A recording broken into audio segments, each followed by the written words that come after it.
inni waan baay'ee qaba gaa baasii keessa dhaabadhee mana dhaggeeffataa deema. Warri Finfinnee baay'ee teeppiin beekan jedhee dhaggeeffataa deema faarfannaa. Gaafa sabbata ga'u waa tokko gorsaa hojii hin jiru. Carraa Finfinnee dhufu akkamitti uumame? Amma gaa maarifichi daggafamuun itti hirkachuu oomishni sii gala bakka maarifisaa waan ta'eef. Ergaa fidaa jira waan. Ergaa fidaa jira waan.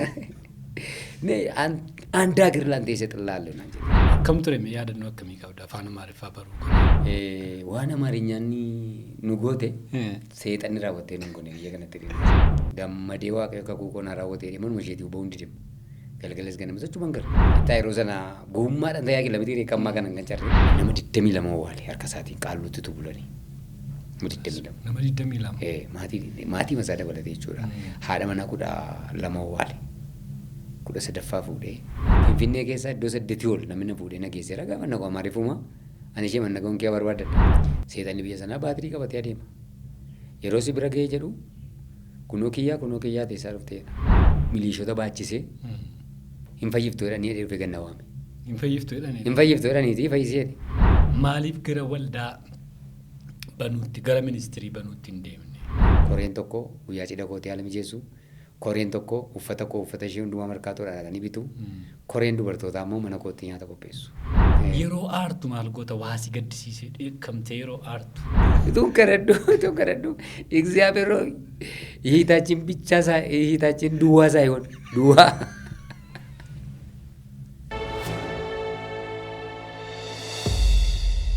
Harka fuunee akkam jirtu kabajamtoota Budduu Seetiyuubii har'as akkuma yeroo kaanii keessummaa tokko qabadhee isiniif dhiyaadhee dhagaa torbeedhaan waaqayyo nu gargaaree utuu walirraan kutiin keessummoota garaagaraa qabannee isiniif dhiyaachaa jirra. Isinis nu daawwachaa yaada keessan nu barreessaa nu jajjabeessaa nu bilbilaa jirtu guddaa goonee isin galateeffannaa garuu ammayyuu komee tokko qabna. Komee keenya kan ammoo hin himanna. Namoonni tu sabiskiraayibii godhin chaanaalii kana daawwachaa jirtu. Namoonni sagantaa kana namootaaf hin qoodne jirtu. Adaraa keessa yoo nu jaallattan yoo isinitti tole sabiskiraayibii godhaa. Isin sabiskiraayibii gochuun keessan baay'ee nu tumsaa baay'ee nu jajjabeessaa. Kanarraa kanaaf immoo mee yaada qabdan koomentii nu godhaa. Eenyuun akka isinii dhiyeessinu barbaaddu. Namoonni gaaffii nu gaafachaa jirtu namoota sana isinii dhiyeessuudhaaf itti deemaa qorachaa jirra. Ammas keessummaa eenyuun akka isinii dhiyeessinu barbaaddu. Nu wajjin turuu keessaniif nu daawwachuu keessaniif guddaa isin galateeffadha. An gammachiisu mataa Booranaati ana wajjin immoo keessummoonnis jiru. Ijoolleen ogeeyyii kaameraas mana kana keessa jiru. Har'a xiqqoo tokko nama kan biraa nama addaa tokko wajjin jira. Lubaa wajjin jira kabajamtoota daawwattoota keenya. Luba gaafan jedhu dargaggeessadha. Xinnoo akka warra kaanii barcuma guutee sin jiru. Waama giddu galeessa tokko baay'een keessan beektu. Eenyu wajjin jira jettanii luba waaqshumaa waldaa wajjinan jira. Isaa wajjinan turtii godha eessayyuu naqina. Gaaffii nattuma luba waaqshumaa waldaa yeroo jedhu. Maal jechuudha maqaan kun waldaan akkamitti moggee maqaan abbaa kee waa'ee kanaa gaafattee ta'a lubaa. Sii jedheen itti uffata dargaggeessa gati ati taateefi isinii waan jedheen irraa fakkata. Isinii naa himaan ta'u. Baga nagaan dhufte jechuun daganneen. Baga nagaan nu heddiyatillee baga nagaan nu heddiyan hundumti keessan. Maqaan koo dhuguma namoota baay'eef gaaffii ta'a.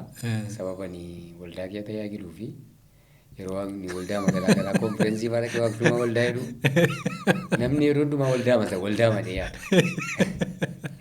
Garuu dhumarratti lakkisaa waldaanii waldaa margaati. Akaakayyuun koo margaadha. Waldaa margaa nama waggaa sadii. Yeroo sana immoo waa'ee waldaa beekanis miti beektaa. Ani koosa waaqayyo matu kana naa kenne fakkaata malee. Yeroo sana baagiraawundi isaanii ortodoksii ture. Badaa sinna kan gaa yeroo sana garuu waldaan biyya keenyatti beekamaadha waan ta'eef.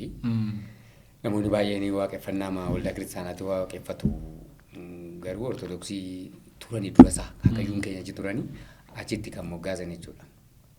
Egaa waldaa maa irratti akka isaan jedhan waan tokko hin beeku. Waaqshumaa waldaa. Waaqshumaa waldaa. Baay'ee maqaa namatti toludha. Dhugaa dubbachuudhaaf takka amma namni tokko jiru waaqayyoodha maqaan isaanii dhageessee beektaa ta'e. Akkuma kanatti moggee bakka amantoota jireenya naannoo sanaati. Waaqshumaa waldaa yeroo jedhamu immoo namootatti gaaffii ta'a. Anis takka. Inni abbaan isaa tajaajilaa turanii laatamoo kennaa gashaa waldaatti kennamanii isa jedhu wajjini.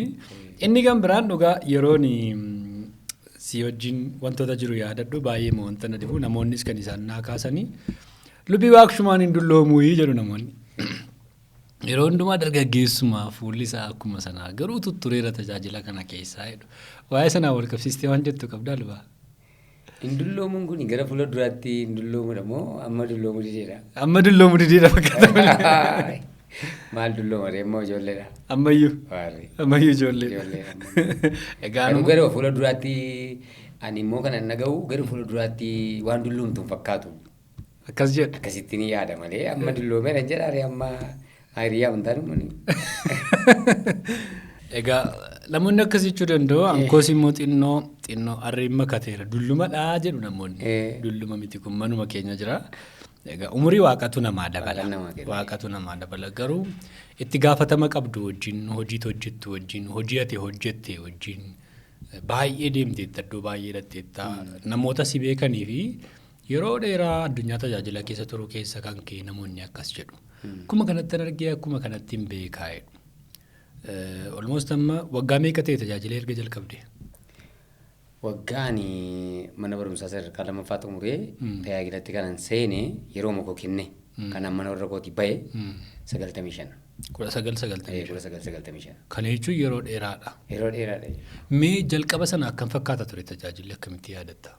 Yeroo inni barumsa baradhu amma namni barumsa yeroo baratu barumsa xumuree yuunivarsiitii galee hojjetaa mootummaa miti mootummaa iddoo akkasii ta'een maatii koos gargaaraafis gargaaraa kan jedhu namni karoora qaba miti. Ani tajaajilumatti san galee yoomuman tajaajilaa baala.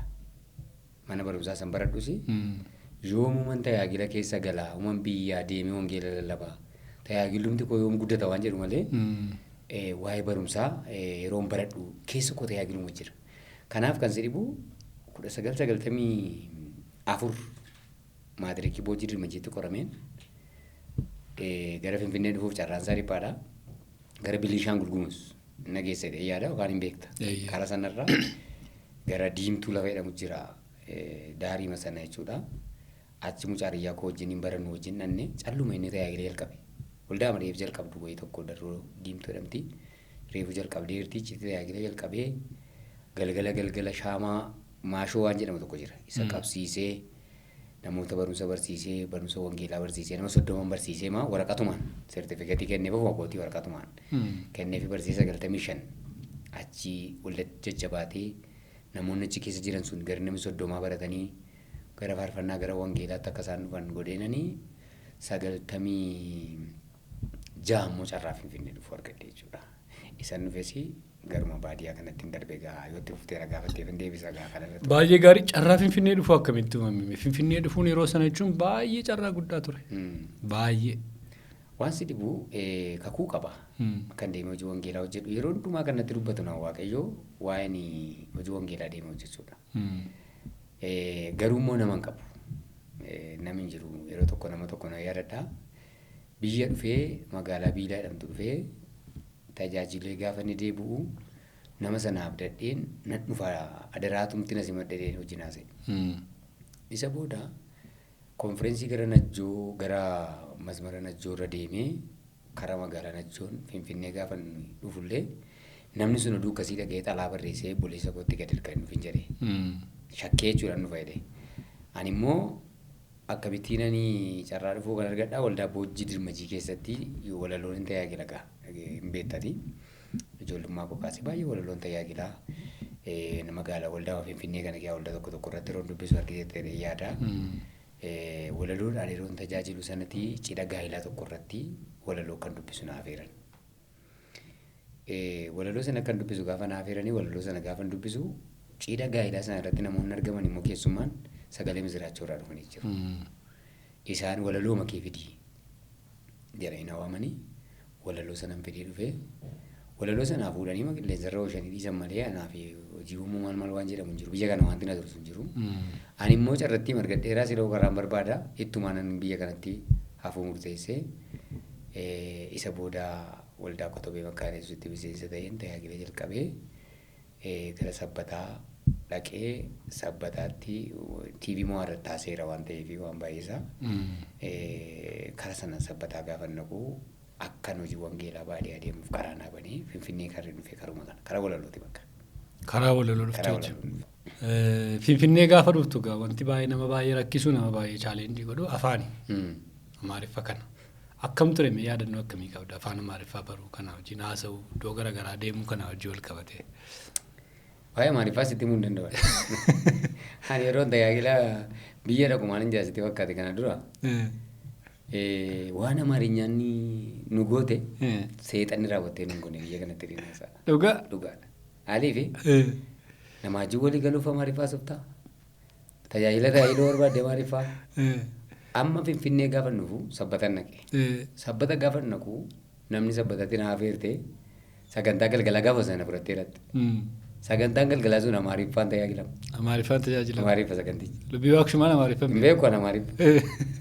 Isa garuu dibireetiin waan janjabaadha. Utuma hin beekin. Naasaa utuma hin beekin. Isa booda sagantaa sana gaafa naqu Amaariffaan beeku hamma sagantaan lallabaanaa kennamutti jecha 5-4 Amaariffa jiramni Ziyaabirii meetaa waan salphaa karaarreetu.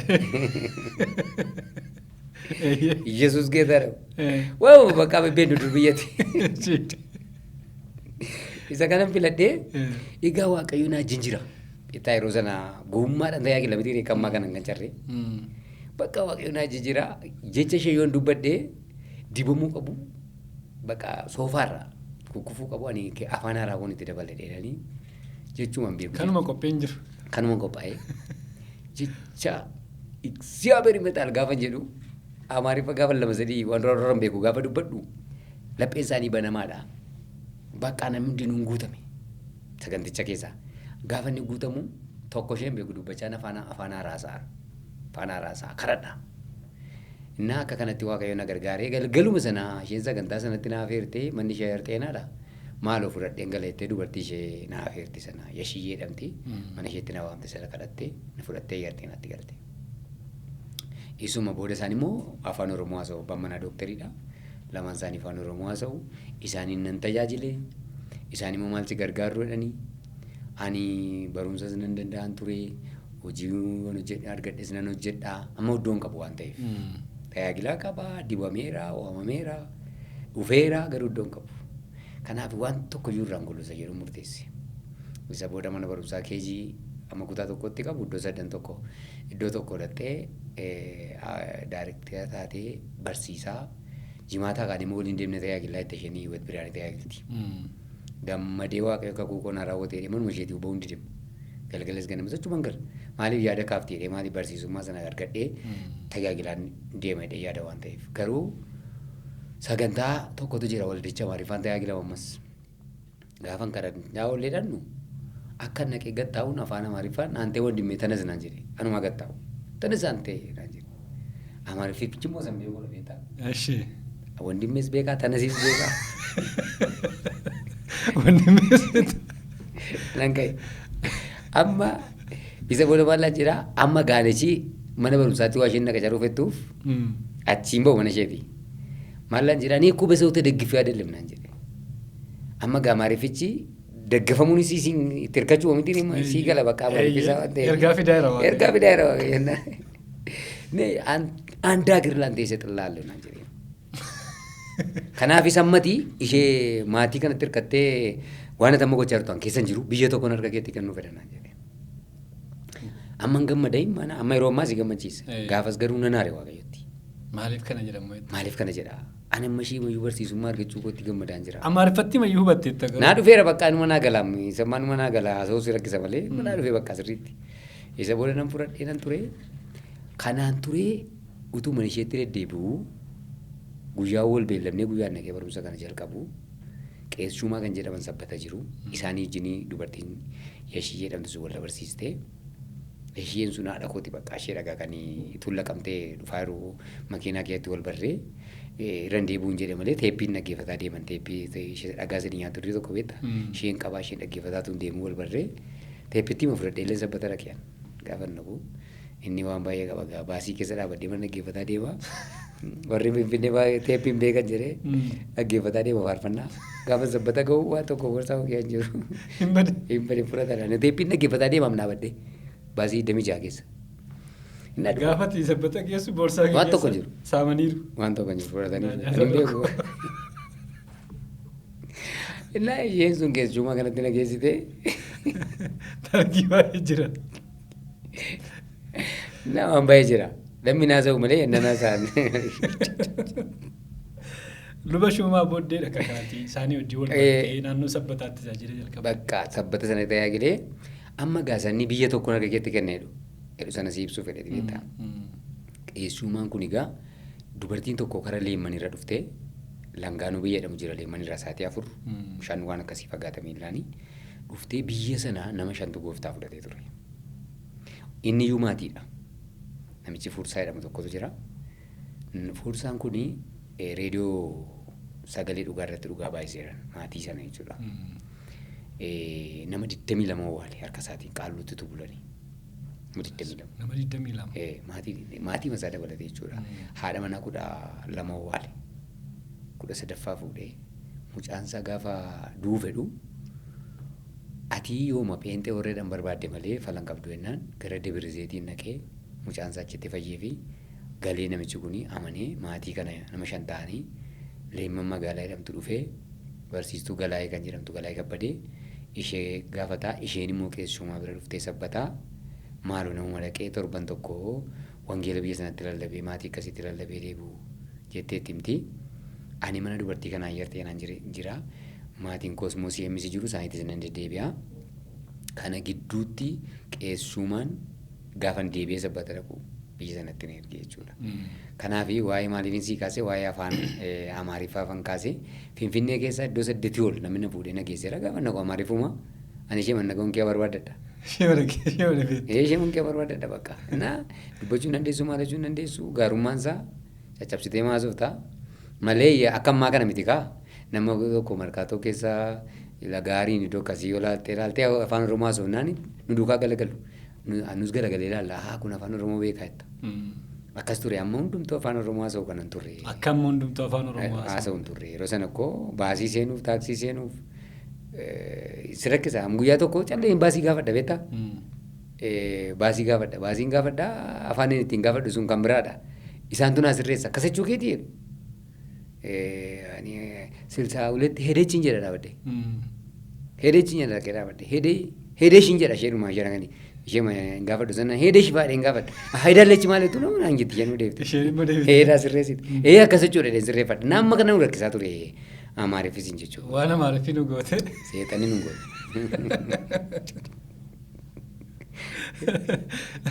Amma garuu akkamii dara? Ammoo nan beekaman. Mataa ishee deemtam. Afaanii kana. Namoota baay'eetu akkas ta'ee namni tokko maallaan jedhee wuciin jedhee wuxiin jedhee hafuura hamaa keessaa ifata. Jarri na gargaaruu dadhabaniitu kolfu jedhee. Yesuusin wuxiin jedhe isayyuu dhiira keessaati. Malee dubartii keessaa miti. Finfinnee keessatti inni ayyaanni Waaqayyoo irra jira namatu seetanaan qabame innaa waamani. Dhaqee kadhata namichi dhiiradha. Yesuusin wuxiin jedhe. Wuxaadha qasaafinna. Afaan Amaariffaa fi tajaajilli baay'ee chaalenjii qaba. Amma garuu Waaqayyo waltajjii baay'ee sii kenne iddoo baay'ee sii kenne immoo deemtee tajaajilta.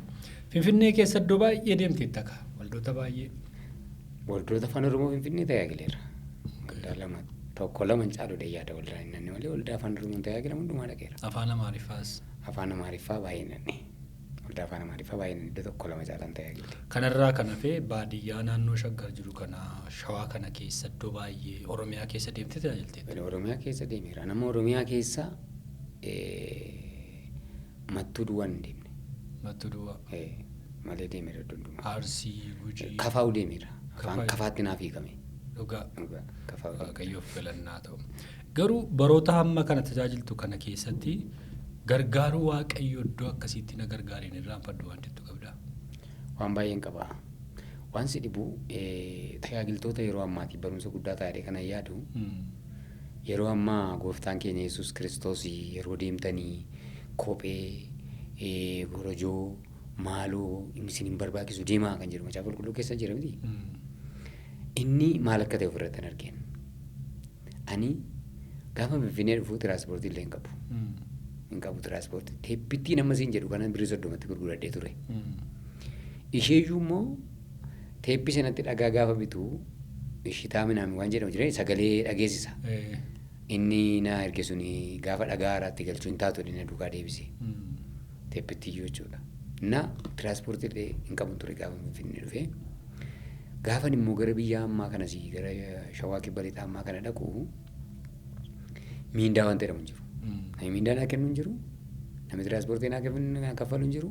Yeroo asii gad deemu duwwaan namni 3 moo 4 magaalaa Sabbataa keessa jiran namoota gurguddaan jiru. Gaashaayiluu fa'aa kan jedhamanii, Bonaggaa fa'aa kan jedhamanii namoota gurguddaan turaniiru yeroo sana qeessumaa kanatti dabalamanii tiraanspoortii naa kaffalanii na ergan naqa tokko duwwaa gara biyya sanaatti tiraanspoortii ammachiitti na deemsisu. Isa booda naqee yoo miindaa naa kenna eenyutu tiraanspoortii naa kaffala maaliin nyaadhaa qallabi koo ji'aa maalii waan ta'u hin jiru. Waan tokko hin jiru. Hinuman tajaajila waanuma isaan nyaatanii nyaadhaa. Isa booda magaalaa leemmanammaa immoo dhufaa barsiistummaa kana biraa bishaan illee hin jiru achi. Ashawaa keessaa haataa hin badaa. Magaalaadha fudhattee dhatta yeroo sana jechuudha.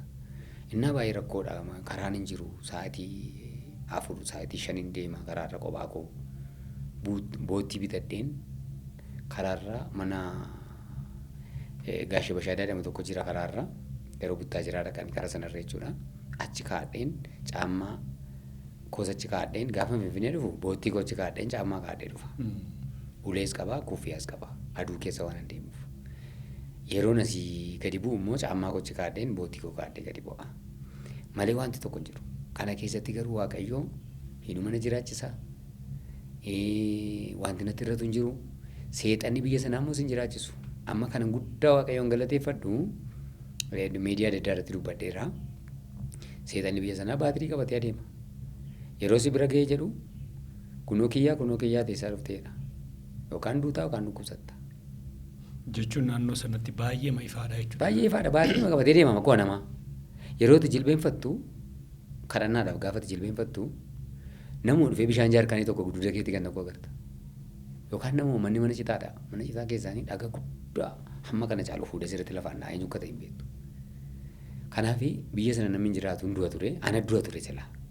Maaliif na dura barsiisonni mootummaan dargii mana barumsaa ijaarraan qilleensa keessa mana ishee fuudhee badee ganda 3 kee dabarsee ganda faffaarra buusee barsiisonni warra kaan hin dhukkubsatanii warra kaan du'anii biyya sana ba'anii mana barumsaa iddoo sana dhaabatu. Kanaaf seexanni dhufee akkas hin jedhaan duuta. Ani san naqee iddoo sanatti tajaajila jalqabu guyyaa tokko dhufee akkas naan hin jenne. Na booddee erguu manichi illee ol ba'ellee tajaajiltoota baay'ee dhaqee dhagaa irratti lafaan na'eera.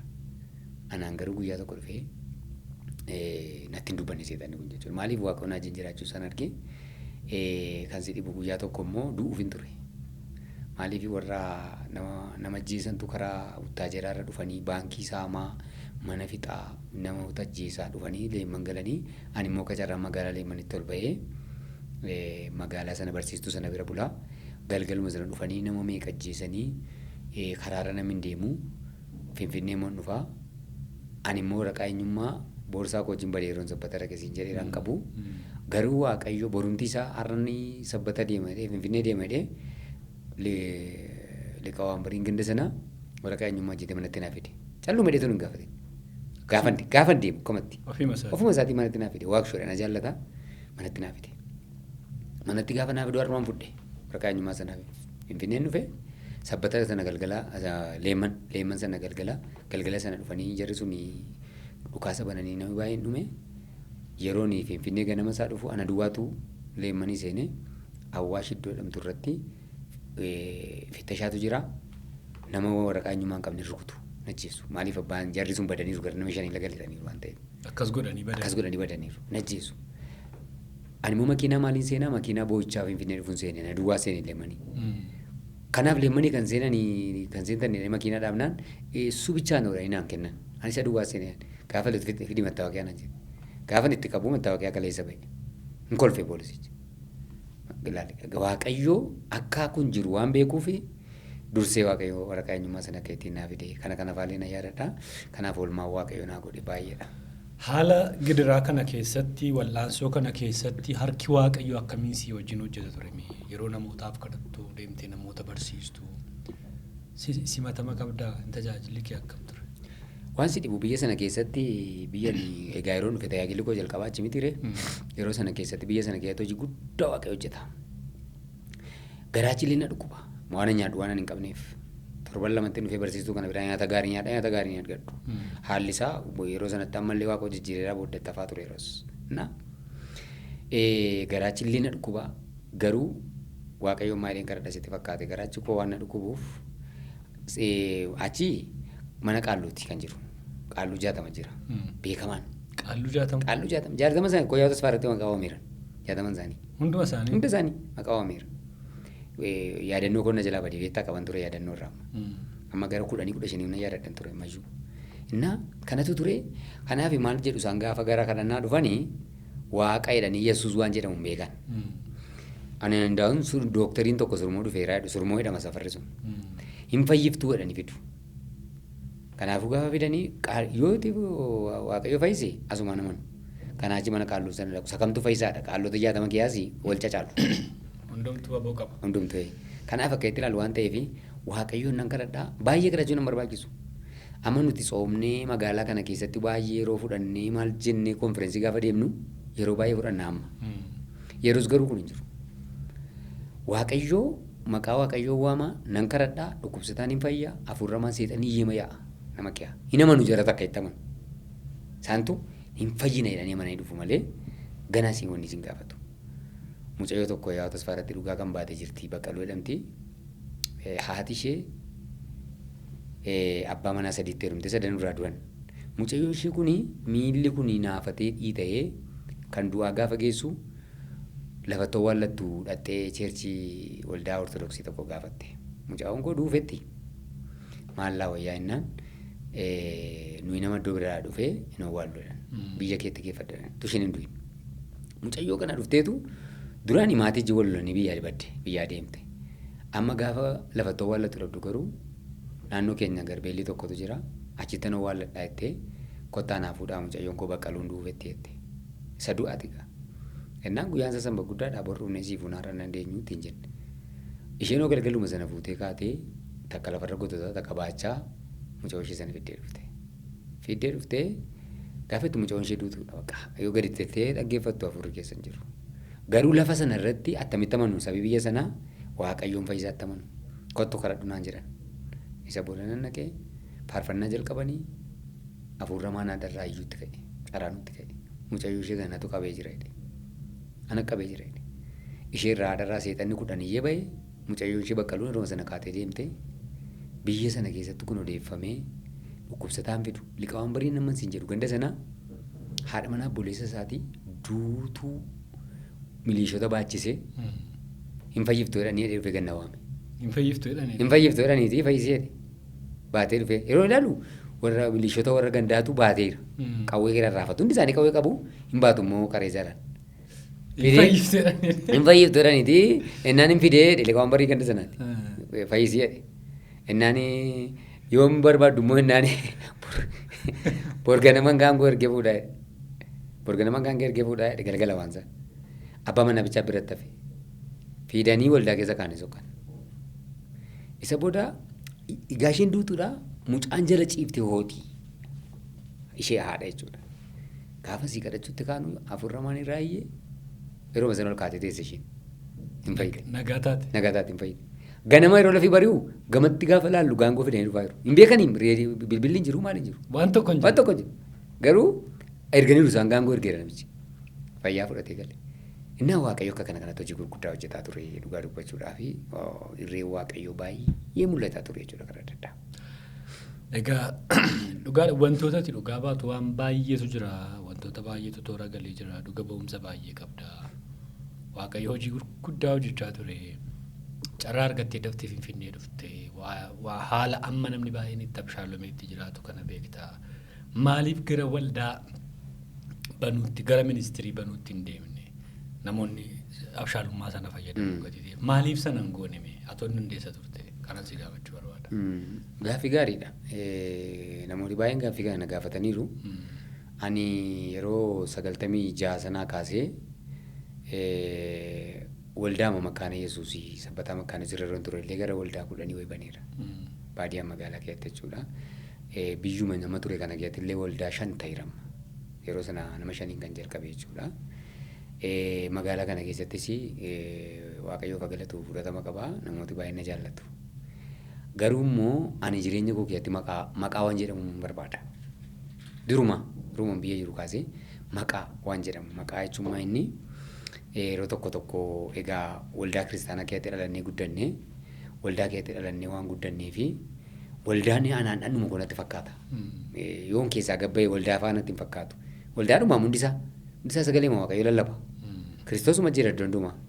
Garuu sammuu koo keessatti maaltu seef ta'ee jira. Karuma irra dhufe kun waldaan isheen waldaa makaana Yesuus keessatti guddadhe kuni keessatti baradhee teoloojii keessatti baradhee keessatti barsiisee waldoota kiristaanaa baay'ee keessatti lallabnee jiraadhe kuni keessaa gadi ba'uuni natti ulfaata. Amma dhiyoo kanaan waggaa 6 Beetel makaana Yesuus sabbataa hundeesse sabbataa nama 25 sabbataa keessatti. Gaafa sana namooti baay'ee waamee nama riisaniiru. Haaliif umurii kee guutuu waldaa majii wallaansoo qabda siif hin taane siif hin dabarre akka fooniitti waan ta'eef maaf waldaa mataa kee hin bantu si bukkee jirra kan nan jiru nama baay'ee ture nan dide garuu maaliif an dide milkaa'uu dandeessa fooniitti milkaa'uu dandeessa si darbuu danda'a garuu akka ilaalcha kootti akka namaatti gaarii ta'uu danda'a garuu akka ilaalcha kootti vaaliyuu koo gadi buusaa laata ilaalcha namni naa qabu ilaalcha biyyi naa qabu ilaalcha waldaa makaaneessu naa qabdu hangafoonni koo naa qaban kunii dhaqee maqattiin irraa kaasaa laata isa jedhudha malee wanti na daangessu hin jiru ture dhugaa dubbachuuf. Jechuun namoota baay'eef gaaffii ta'a namoonni tokko amma dafanii gara kanaatti deemanii jireenya lafarraatiin wanta argamuun wanta baay'eedhaan duroomaniiru deemaniiru. Har'as yeroo akka kana namoonni dafanii gara kana dhufan gatii baasan immoo dhuguma gaaffii namatti hima. Isa kanaan ala garuu konfiraansii deemtee tajaajiluuf waldoota baay'ee akka sila deemnee dubbanne deemtee tajaajiluudhaaf ulaagaan kee maali? Jechuun koo ulaagaa maaliitiin si waamu? Ati immoo maal barbaaddattee tajaajiluuf immoo tajaajilumatti waamamuu keetu si gammachiisee si keessa? Ani amma waa'ee kee himachuun si rakkisa.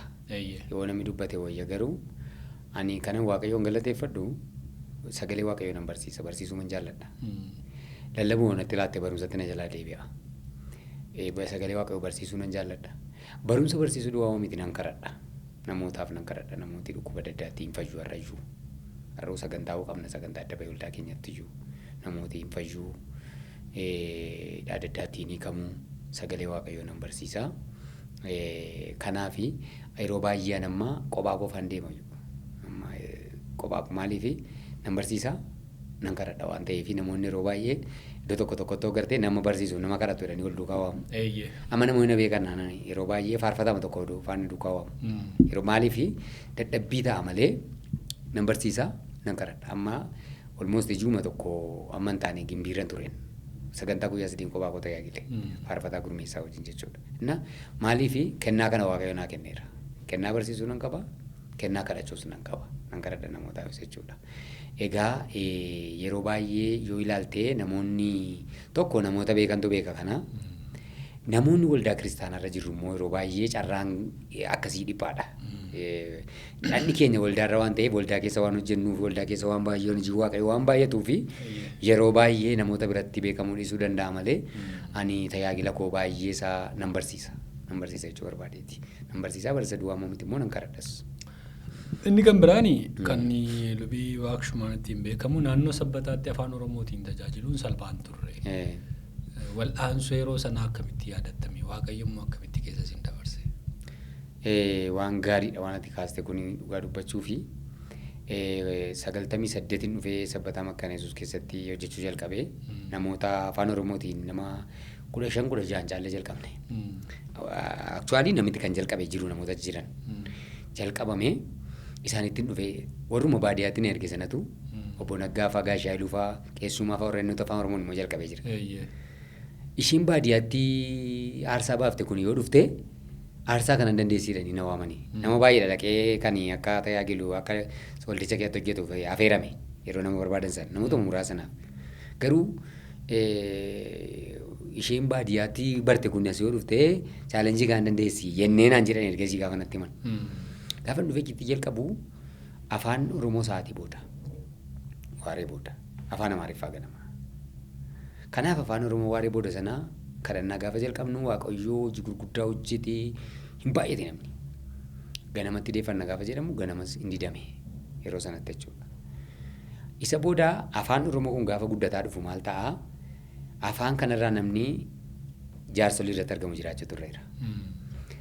Sagantaa afaan Oromoo irraa anatu jaarsolii biratti argama. Sagantaan immoo jaarsolii immoo Amaariffaa. Amaariffaan geggeeffama. Ajandaatti dhiyeessitu Amaariffaa. Haasaan taasiftu Amaariffaa. Yaada kee kan itti ibsitu Amaariffaa. Gabaasa kan ittiin dhiyeessitu Amaariffaa. Hundumtuu Amaariffaa. Arriiboon dhufa baadiyyaadha. Garuu immoo dirqama achiin gala. Kanaaf ani walgahiitu jira waaree booda gaafa ta'u jimaata galgala yaaddoo jalqaba. Fagootti. Kanaa nyaata.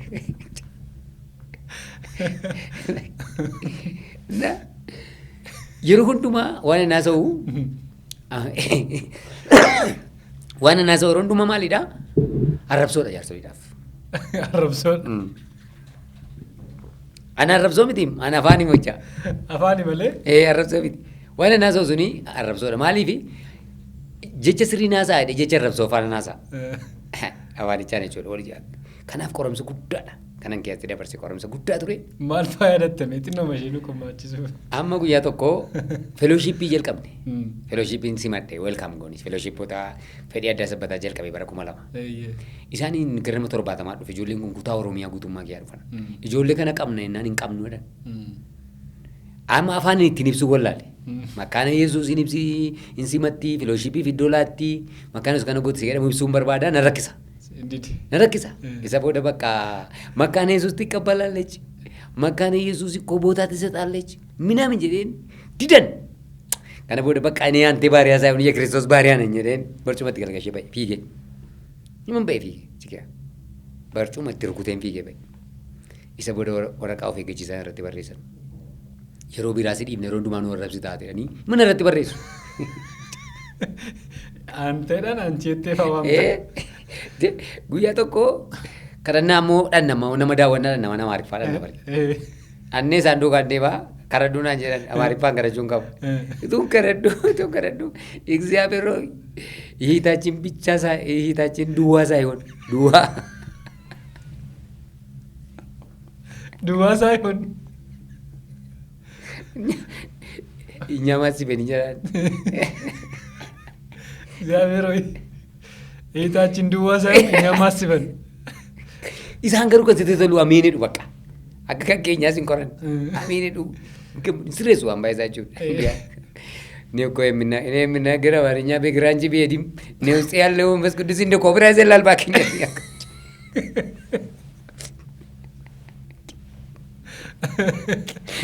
Abdee beertaa. Galafaa jira bakka waan baay'eetu jira waan baay'ee jira wanti namoonni yaadatanii waldaa keessa yaadatanii waan baay'eetu jira. Baay'ee nu qoree maaliif jechuudha. Ayi qabsoo baay'ee qabsooftee dhugaa dubbachuudhaaf akka har'a namni salphisee dhuma yaadu walqixxeessee akka barbaadetti itti haasa'u ta'uu duwwaa ta'uu hin taane akka gatii baafteen beeka waaqayyo si gargaareef galanni guddaan haa ta'u. Milkaa'ina guddaa jira inni garuu dhimma sanarratti amma. Milkaa'ina addaati malee. Milkaa'ina addaati waan si dhibuu amma afaan moor persentii 90 ol afaan Oromootiin hojjetama. Amma. Waldichumtu gaggeessitoota maal ta'ee jijjiirama guddaatu jira. Warra afaan Amaariffaajiinis jaalala guddaatu jira. Waldaa sana keessatti yeroo sana nama 20 nama 15 kan jalqabne har'a faarfattoota kwaarii 7 jira waldaa sana keessa. Makkaanessa afaan Amaariffaa sana keessa jechuudha. Kwaarii har'a iyyuu kwaarii 7 jira har'a jechuudha. Amantoota baay'ee jira. Ani akkan bahee afaan Oromoo hundeessu kan na godhe waan hundumaan of danda'eera waldichi. Tajaajiltootas, lubootas, wangeelaawotas baay'ee qaba. Kanaaf iyyuu sagantichi immoo shiiftiidha. Amma afuriitti afaan Oromoo har'a. Afur taanaan niiftee baata. Guyyaa tokko tuni afur hamaaf kadhadhu sa'aatii afur taanaan dhufa inni tollamanii dhaabaa jedhan. Fura hamaaf tun kadhadhu. Fura hamaatu nama kee baasu. Kana maaltu nu rakkisee bakka shiiftii malamaan kunis itti hafuuf amma immoo yeroon keenyas ganaadha. Bal'iseen hojii waaqayyoo hojjedha jedhan baay'ee dhiisee jechuudha. Har'aan sagantaamti waldaan Beetel Makkaan Yesuus iyyuu nama 1,500 olii miseensi.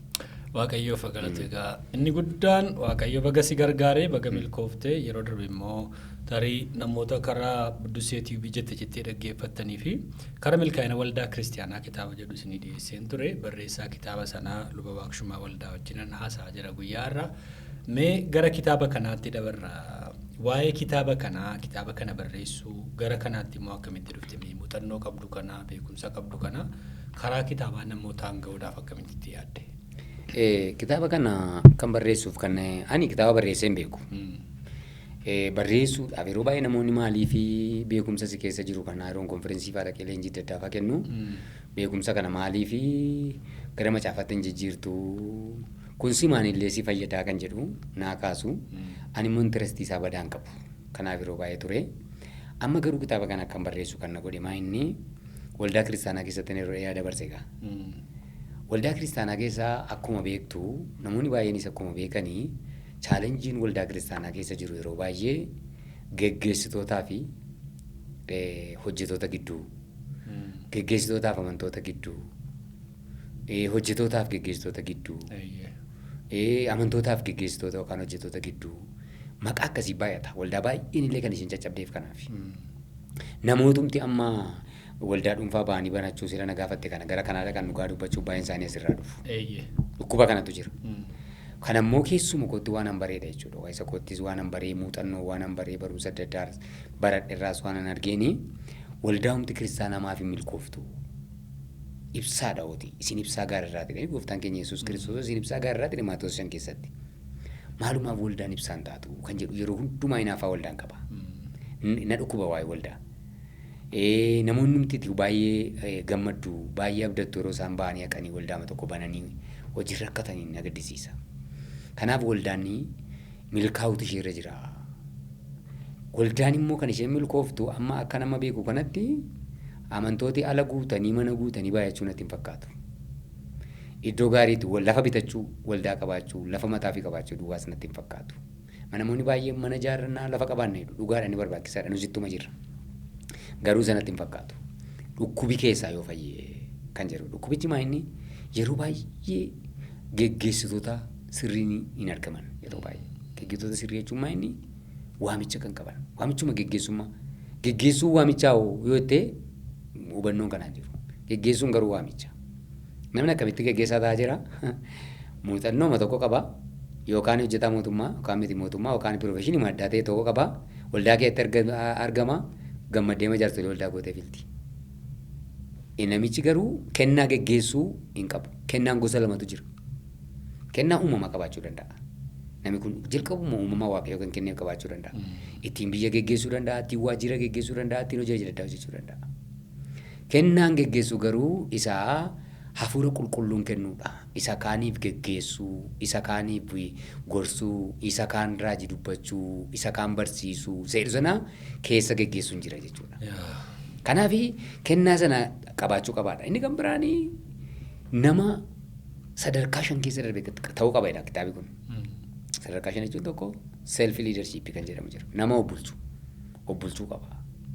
Nama obbulchuu ta'utu irra jiraadha. Ofiisaarraa ka'uu qaba. Nama tokkollee bulchu ta'uu qaba. Nama garee wayii bulchuu danda'u ta'uu qaba. Nama dhaabbata organizationii tokko bulchu ta'uu qaba. Nama biyya bulchullee ta'a namni suni kan jedhu of keessaa qaba jechuudha. Kanaaf geggeessaa sirrii argachuuf waldaan sadarkaa kana keessa yoo baate geggeessaa sirrii hin qabaatti kan jedhudhaan lammaffaan immoo iddoo tokko tokkotti immoo geggeessaa sirrii jira hojjetaa sirriitu hin jiru. Waldaan suni iddoo guddaa ga'uutuu dandeessu cabdee teessi. Hojjetaa sirrii hin qabdu. Hojjetaa sirriin murteessaadha. Hojjetaa sirrii maayini waamicha kan qabu. Amma beektoonni akka jedhanitti C5tu jira. C5 as keessatti barreesseera. Kooliin jedhu waamicha kan qabu C5 tokko. Competence jedhu gahumsa kan qabu. Confidence jedhu ofitti amanamummaa kan qabu. Hojjetaa akkasii. Commitmentii kan qabu. C5 arfaffaan. Karaakterii kan qabu. Amala kan qabu. Ta'uu qaba hojjetaan. Kana ta'e innaan hojjetaan akkasii waldaa kiristaanaa tokko jiraannaan waldattiin milkoofti kan jedhu ta'een kitaaba kana barreessee jechuudha. Inni sadaffaan immoo amantoota. Amantootuma waaqayyoon beekan. Amantoota yeroo ammaa waaqayyoon beekuu yoo itti gaaffii ta'uu danda'a. Kan beekan jiru, kan ganaa baruun irra jiru immoo jiru. Amma gooftaan keenya Yesuus Kiristoos ani hoolota koo beeka, hoolonni koo na beekuu jedhe. Amantooti har'aa garuu amantoota waldaan beekne. Amantoota waldaamti maal akka isheen taate adda baasanii hin beekne jiru yeroo achisoo dhaqanii amantoota kan si gaddisiisu waldaa tokko kan mana sagadaa tokko keessatti miseensa ta'anii jiru. Waggaatti dhaqanii paartineerii ta'anii waldaa tokkoof kurnoo isaanii faa kaffalantu jira. Cubbuudha kun. Amantoota akkasiifaa jira. Amantoota waaqayyoon hin beekne.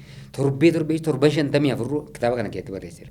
54 waaqayyoo waldaa keessatti itti dubbatu dhiisanii guyyaa tokkitti si bira dhufee yoo hin fayyee si biratti dhufee kurnaffaa saba kan kaffalu jira. Amantoota akkasii waaqayyoon hin beekan kan jedhu jira as keessa jechuudha. Amantoota waaqeffannaa beekan. Waaqeffannaa maal nama ameera tokko miidiyaa irra nageessa dhimma waaqeffannaa irratti konfuuziin wanni adda addaan uumama. Falmiin adda addaallee hin jira. Waan baay'ee argaa oolla miidiyaa kanarraa. Garuu hiikaa waaqeffannaa nuu gallaan wal nu falmisiisu ture. Faarfannaa haa ta'u, lallabaa haa ta'u, horshiippii haa ta'u, waan barbaade haa ta'u hiikaa waaqeffannaa kontekstii macaafa qulqulluutiin beekna taanaan amantooti kun beeku taanaan wal nu falmisiisu ture. Kanaaf iyyuu waaqeffannaa mayyuu beeknaa yeroo ammaa kana waaqeffannaan yeroo ammaa garamitti deemaa jira. Waaqeffannaa waldaa kiristaanaa keenya keessaa itti guddanne illee garamitti deemaa jira kan jedhu illee of keessaa qaba jechuudha. Kanaaf kanatu akkan barreessu na godhe kitaaba kana gabaabaatti. Gaarii gootee nu ibsite luba koo Waaqayyo gooftaan machaasii haa eebbisu. Amma namoonni eessaa argatu kitaaba kana akkamitti bittimsaa jirtu? Bifa maaliin namoonni kontaaktii isin godhanii argachuu danda'u? Amma reefuun dhiyoonii waan ani eebbisee fi waldoonni tokko naannoo Finfinnee kan jiranii fudhataniiru. Fuudhanii naa gurguraayyuu jiru. Maaliif kitaaba baay'een maxxansee guyyaa eebba kootii garuu kitaaba muraasatu dhume kitaaba baay'eetu jira. Olmosti gara kitaaba 1,000 jira jechuudha. Kanaaf waldoonni tokko amantooti keenya isaa argatanii ani fuudhanii gurguraa jiru naannoo Finfinneeti. Raabsa garuu sagalee misiraachooti kenneerama. Sagalee misiraachoo iddoo adda addaatti wanti mana macaafaa of jalaa qaqqabanitti hin rabsu. Lammaffaa mana macaafaa Iyyoob yaadataattis kenneera. Innis fudhateera. Kana alammoo namoonni iddoo tokko ammoo iddoo lamaan tokko naqabsiisaniiru sagantaa konferensii akka naqee barsiisee tajaajilee achumaan amantooti bitataniifis kan ala nama mijeessaa jiranis jiru. Kanaaf mana macaafaa tokkoo fi yoommoo namoonni bilbila koo qabatanii Finfinnee kana yeroo dhufanis waldootattis iddoo adda addaattis nuu fidi akka waldaattis jedhan geessuun ni danda'ama. Ijoolleen kana geessan illee jiru. Haa ta'u baay'ee ulfaadha egaa kabajamtoota daawwattoota keenyaa dhugaa dubbachuudhaaf akka malumni gaarii godhee ibsee waa'ee amantootaa waa'ee waldaa kiristaanaa tajaajila yeroo si'aanaa kana jiru disipiliinii barbaachisaa isa callu midhamee fiigamu waliin makamu otoo hin taane si'aana yerootti wanti baay'een immoo wal calalaa jirudha. Adda baay'ee namni iddoo tokko gadi dhaabatee waaqayyoon beekee kiristoosiin beekee gooftaa Yesuusiin hordofuudhaaf yeroo inni itti murteeffachaa jirudha. Asiif achi fiiguun yeroo inni itti tasgabbaa deemu kanadha.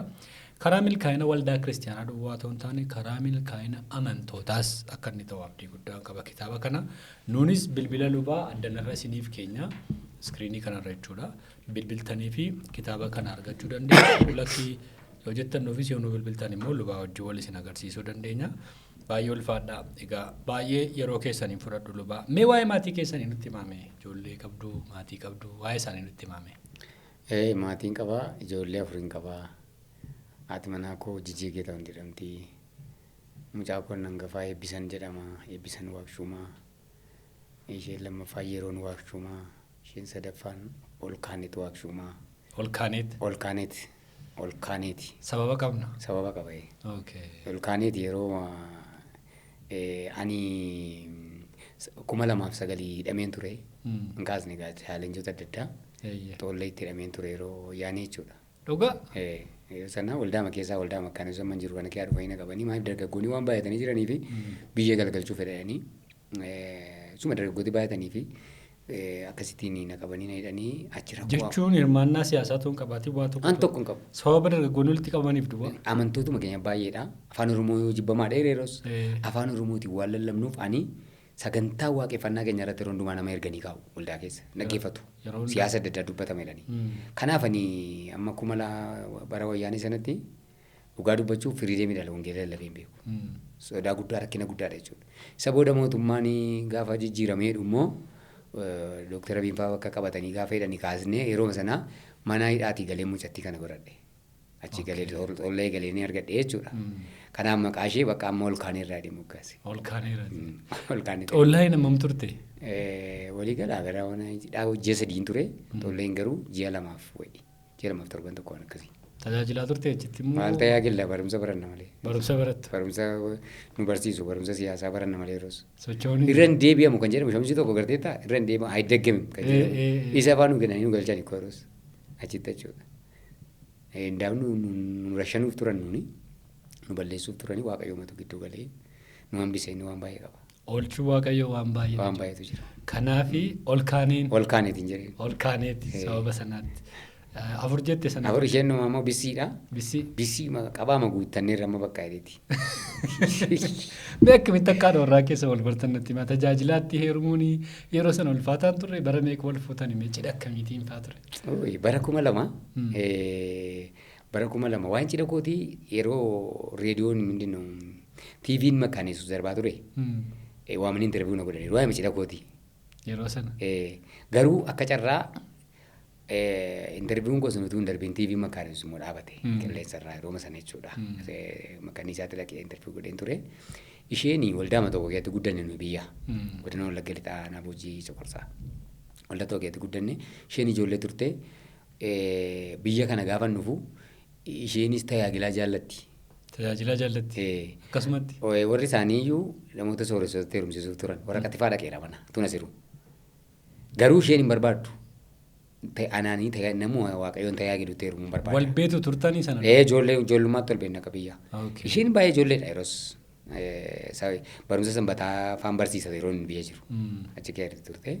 Yeroo sana yeroo Finfinnee dhufeedhu egaa Finfinnee dhufuun biyyaa deemuun akka nama Ameerikaa dhaqaniiti bari. Yeroo sana. Kanaaf akka nama guddaatti ni ilaalama mana. Daftee biyyaa waan. Yeroo sana jechuudha. Kanaaf iyyuu isheenis baay'ee deemnee hojii wangeelaa hojjechuu biyyaa bahuu waan jedhamu baay'ee gammaddii biyyaa namoonni adda addaa barbaadan isheen hin barbaanne isa booda nan fidee Dooktar Yohaannis Bantiifaa kan jedhamu waldaa barsiisota Itoophiyaa pirezidaantii Itoophiyaa miira pirezidaantiidha isaanii mana isaanii walii gallee achi finnee isa booda erga achi finnee booda ani reefuun waldaa sana keessatti dhufee egaa tajaajila jalqaba miindaan koo xiqqoodha fuudhuudhaaf fedheenanii sagantaan qabadhe fuudhuu fedhee waldaatti meen xirriin jedhaan maaliifin xirreedhaa biyya keenya ji'a bonaa kee hafuunanii buna jira xirri. Isa sammuutti yaadinanii xirri keessan cidha koo godhadhaa amajjii keessaan jedhaan. Isa booda Dooktar Yohaannis kun taa'ee yaadeetu sigeedhamti barsiistuu sigeedhamti sigee amma waaqshumaan isa biyyaa yaadeetu xirrechaa jira. Xirri sedhe sanee sedhe maali sedhe garaagarummaan hin jiru. Kanaaf asa butatu ani birri 2000 karaa koonaan danda'aati cidha isaa asa butatuutti mee.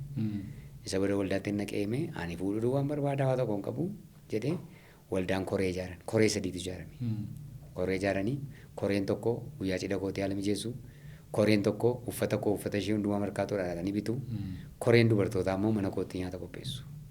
Akkasittiin torban lamaan fuudhutti intottoo makaaneessuutti hin tajaajila qaba. Makiinaa mushurraa maaloo waan jedhamu veelloo waan jedhamu hin qabu ani. Waan tokko hin jiru. Isa booda dooktariin tokko distikiiroo barsiisu isaan makiinaa mushurraa siin fidanii intottoo makaaneessuu irratti immoo torban lamaan irraan fuudha. Warri makiinaa qabdannaa fidaa kottaan jedheen. Yeroo tajaajiltu. Yeroon tajaajilu makiinaa jaanaa fidan. Achi immoo. Waldaan Oromoo Finfinnee dubartoota isaanii mi'a mana keessaa saanii kana maal kana birdistii kana guuranii qabatanii dhufan gaafa sana. Waldaan koo warri biyyaa warri baadiyyaa waan akka masoobii waan akka maalii isaanii immoo harreetti fe'anii fidanii dhufan. Inni immoo nufi. Innis achiisin nufi. Waldaan makaaneessuu sabbataa kaarraa iddoo jedhamutti bakka bashannanaa fuudhanii achitti nyaata qopheessanii makiinaan 14 dhufee dubartooti mana kootti horii qalanii waan mii mana guutee televezyiinii hin qaban booran fuudhadhee gaashaa yaaluu jaarsa jedhama ammallee gara gooftaa dhaqaniiru isaan naa fidan booran fuudhadhee waaqayyo akkasittiin cidha addaa godhee waaqayyo keessa nu dabarsee waan si dhibu waldaan keessatti gaggeeffadhe sana waldaa makaaneessuu sanallee keessa sirni cidhaa ana irratti jalqabeedhama.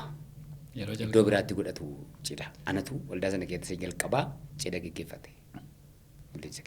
Kanaaf waaqayyo baay'ee si gargaare karaa maatii. Tajaajila kee baay'ee deeggarti jechuudha. Mee gaaffiiwwan tokko si gaafadhee tan gara xumuraatti fida. Lubii waaqshumaan hin aara namadha. Eekkama. Yeroo aartu maal goota waa si gaddisiisee eekkamtee yeroo aartu maal goota? Amma maaltu irratti fakkaate uumama kootiin kennaama kooti. Amma waan hin taane natti hin tolu. Waan hin taane natti hin tolu. Waan sana yeroo namni natti falmu na aarsa. Aaruun qabu hin ture garuu na aarsa. Na aarsa waan san dafeen dubbadha. Wanta kana garuu amma fooyyeera. Maaliifi hundaa'u maal lan jedhu sitti fakkaata jaarsoliin koo. Yeroo baay'ee dhofuma isaaniitii walgahii yeroo walgahii jaarsoliin si aarsuun gara tokko tokko.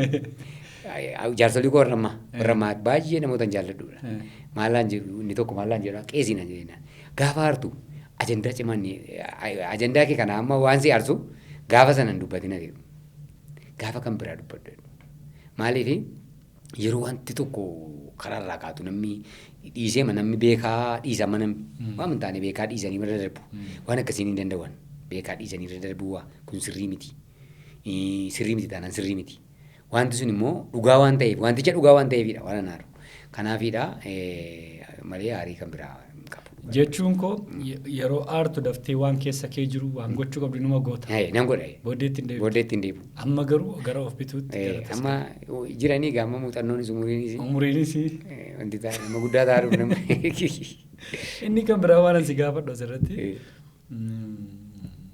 Utuun kanarratti dhiifama gaafadhe kana dogoggoreera kana balleesseera baluu kana gaddisiiseera waan jettu qabda jireenya kee keessatti. Namni hundumtuu hin balleessan dogoggoraa dhiifama immoo hin gaafatu. Namoota tokko tokko immoo dhiifama fa'aa gaafachuu barbaadde carraan argattu. Gaafa akkasii waan an godhe kuni garaana nyaata. Dhimma kanarratti tun dhiifama gaafadhe waan jettu qabda. Waan baay'eellee yaadadhu. Garuu yerooma jireenyuma tajaajila koo keessatti yeroo tokko tokko namaa wajjin walitti buutee nama sanaa wajjin utuu dhiifama sirrii waliin godhini irruma keessa isa wal dubbisan tokko jiramni irruma keessa isa nagaa wal gaafatanii maal jedhanii darban waan akkas akkasiifaa jiraachuu danda'a shakka malee dhugaa dubbachuuf personaalii naman yaadullee sammuu koo keessa jiru garuu immoo jiraachuu danda'a. Kanaaf amma ani dhiifama kanan gaafadhu muuxannoo tajaajila keetii kana keessatti naman gaddisiifta. Garmalee dubbachuudhaan nama gaddisiistaa. Wanti ati barbaadde yeroo akka ati barbaaddetti sii ta'uu didu nama gaddisiiftaa. Namoota akkasii yoo nafa goofaa ta'anii jiraachuu danda'u jedhee yaada. Namoota akkasii dhiifama kanaa godhan nan barbaada. Garuu personaalii kanan kana dhugaa dubbachuuf amma yaadachaa hin jiru. Waaqayyoo fagalatu. Kana booddee biyya lafaa kanarraa torbee tokko qabdaa. Fakkaatu jedhamtee akkamitti dabarsita torbee tokko? Torbee tokko qabdammatu jedhamee gaan jedhamu garuu. Utuudha. Utuun. Jedhamee macaafni qulqulluun keenya kan jedhu dhiifama. Araara. Garaa jaalalaa fi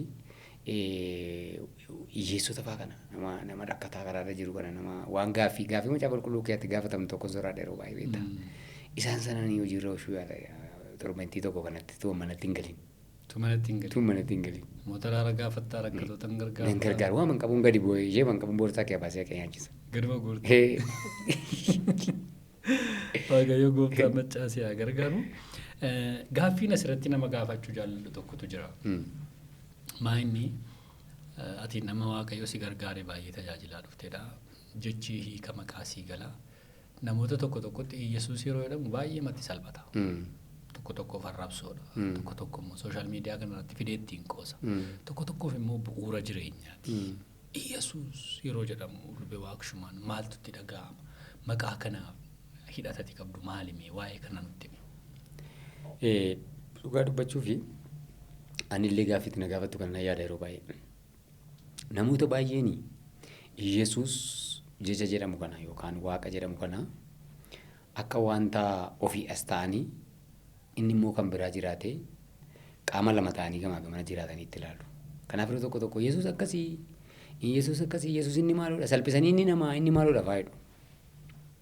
Anaaf garuu Yesuus inni jedhamu kun anarraa wadda baay'ee jira jedhee yaadu. Sammuun koo kun jireenyi koo kun hafuurri koo kun akkuma amma wayyaa koo alatti gogaa koo kana qaama koo kana guutummaa Yesuus inni jedhamu kuni akkuma macaafa qulqulluutti olaalte Yesuus jireenya, Yesuus karaadha, Yesuus dhugaadha jenna yeroo lallabnu jechuudha. Macaafa qulqulluutu jedha. Macaafa qulqulluutu jedha. Nus yeroo lallabnu kennee lallabna. Yesuus inni karaadha jedhamu kuni dhuguma anaaf Yesuus ala karaan jira jedhee yaadu. Yesuus inni jireenya inni lallabnu kuni dhuguma anaaf Yesuus ala jireenya jira jedhee yaadu. Yesuus inni dhugaadha jennu kun anaaf Yesuus irra dhugaan jira jedhee yaadu. Kanaaf Yesuus anaaf itti adda baane irratti dubbachuu miti, itti qoosuu miti, ittiin nagaduu miti. Amma baay'ee yoo agarte maqaa Yesuusiin kan daldalan baay'eetu jiru. Kuma Yesuus Kiristoos baay'ee maqaa kootiin hin qawwadhe maqaa Yesuusiin irra namoonni baay'een nagadaa jiru. Maqaa Yesuusiiniti har'a birrii baay'eetiin argatu, horii baay'eetiin argatu. Maqaa Yesuusiin hafuurota adda addaa kanallee kan itti fayyadaman jiru jedhama. Yeroo ammaa kana ilaalte wayi jaarraa 21 kana keessa jechuudha. Anaaf garuu Yesuus maqaa ittiin namni qoosu, maqaa ittiin namni itti fayyadamu, maqaa ittiin namni tajaajila isaa guddifatu natti hin fakkaatu Yesuus. Yesuus jireenya keenya. Yesuus karaadha, dhugaadha. Jireenyi keenya Yesuusii ala jiraachuu hin danda'u. Biyya lafaa kana keessatti gooftaan keenya Yesuus Kiristoosis koo aboonni nuu kennee sokkisa kanaadha jechuudha. Kanaaf anaaf Yesuusiin ibsuun manatti ulfaata iyyuu dhugaa dubbachuuf. Egaa Waaqayyo gooftaan si haa eebbisu jireenya keenyadha maqaan kun akka ol ka'uun barbaadan. Akkuma sila dubbatti ol kaanee jedhamti wanta ittiin ol kaanee dhaabannee nama taanee nu bareeche tokko Yesuus Kiristoos. Carraa arganne hundumaatti maqaa isaa dha'u, haala arganne hundumaatti maqaa isaa dha'uun gaariidha. Dhumarratti tu waa'ee kanaa kaasee tuun kana dubbadhee tuun kana jedhee waan jettu qabdaan xumureera gaaffii koo. Gaariidha. Waan baay'eellee dhugaa dubbachuuf haasofne irraa ani gaarii dheedhee kananii dhumarratti kaasu yeroo ammaa kana wangeelli mootummaa Waaqayyoo kun karaa baay'ee lallabamaa jira. Keessumatti karaa miidiyaa. Karaa miidiyaati amma hojii guddaan kan hojjetamaa jiru karaa miidiyaati waan ta'eef namoonni amma miidiyaa kana dhaggeeffachaa jiranii kana caalaatti miidiyaa kanallee miidiyaawota kana fakkaatanillee ituu guddisanii utuu immoo qalbii isaanii kennaniifi amma yoo argite wanti si gaddisiisu namoonni waan garaa garaa waan ija ilaaluunsaa kiristaanota ilaaluu hin qabne subscribe gochaa oolu, share gochaa oolu. Garuu karaa dubbii Waaqayyoo dubbatamu karaa namni fayyuu hin dhaga'ani. Isuma waldaa keessaa goonuudha jechuudha. Waldaa keessaa amma sagalee Waaqayyoo sagalee jireenyaan lallabamamni namni gurra isaan kennu jechuudha. Waan dhugaan iddoon qabu. Yesuus Kiristoos lafarra yeroo ture iddoon arganne. Har'a jaarraa amma keerru kana keessatti dhalooti ammaa kun waan dhugaadhaaf iddoo kennaa hin jiru.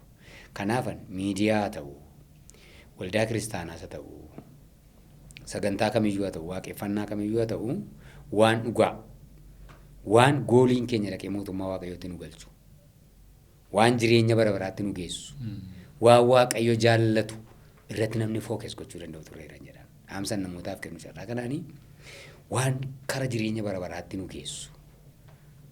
Amma miidiyaa kana dhugaa dubbachuuf ani baay'een gammada yeroon ilaalu jechuudha. Luboota baay'ee namoota baay'een argaa jira asirratti jechuudha. Maaliif waan isaan dubbatan dhuga boomsi isaan dubbatan nama baay'ee fayyisa, nama baay'ee barsiisa.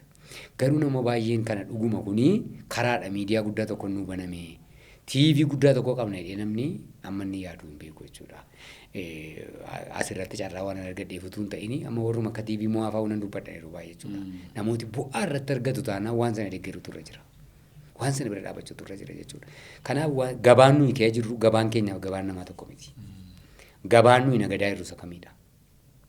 Gabaan amma dargaggooti keessa jiran, gabaan amma jaarsoliin namni guddaan ijoolleen itti guddataa jirtu, gabaa isa kam keessa, meedaa isa kam keessa jirra.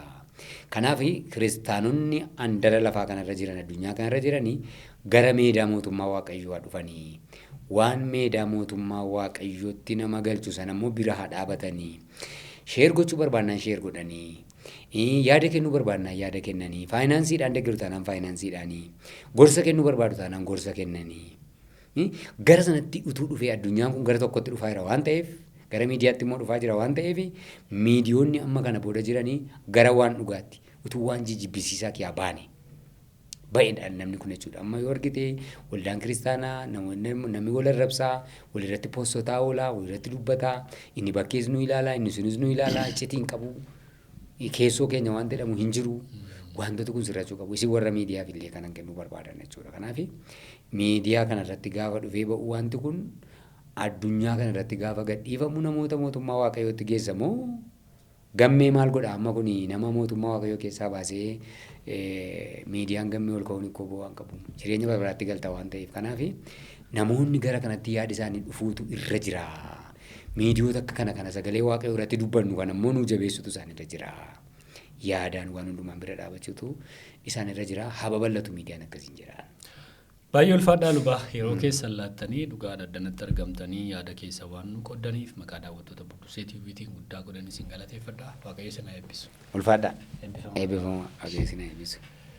Egaan kabajamtoota daawwattoota Buddusee TV egaa keessummaan keenya guyyaa irraa luba waaqshummaa waldaa turanii kitaaba karaa milkaa'ina waldaa kiristaanaa jedhu dhiyoo kana barreessanii sooshaal miidiyaa irra ture.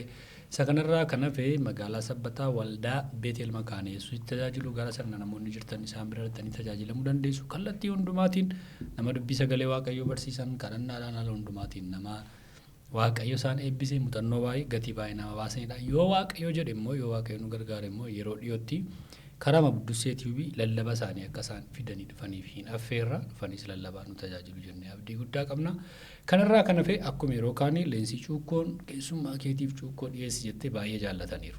Sirrii namni Oi baay'ee moo numne Cuukkoo jaallatanii irraa galchaniiru. Kanarraa kan hafe Odaa Elektirooniksiis guddaa goonee galateeffannaa kanneen nu tumsu nu wajjin hojjechuu barbaadan akkasii beeksisnu sagantaa keessan dhimma qabdan irratti akkasii hojjennu barbaadan immoo nu bilbilaa nu wajjin hojjedhaa. Bilbilli keenya asirra jira nu daawwachuu keessaniif guddaa isin galateeffanna. Har'as akkuma yeroo kaanii an gammachiisu mataa Booranaan ture ogeeyyii kaameeraa maatii fi abdii Tsaggaayee wajjiniin turanii nagaa Waaqayyootiin tura.